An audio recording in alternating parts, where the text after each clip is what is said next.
I just got off of a Zoom call with my parent coaching group, and we were talking about ways to help our students be more aware of how to get their things done.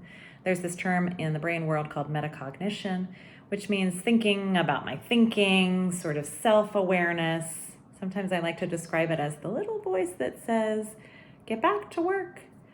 Do we listen to that little voice? Do we feel like there is a little voice in there?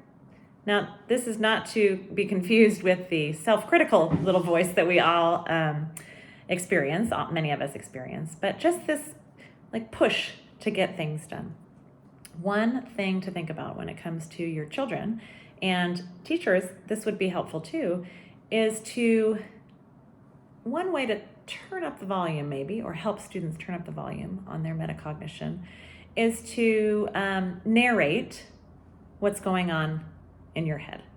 We as adults have this inner dialogue, this metacognition, and we are saying things like, our appointment is at 4:30.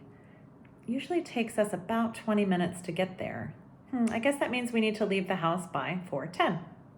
We think these things, but we don't always say them out loud to our children and to our students.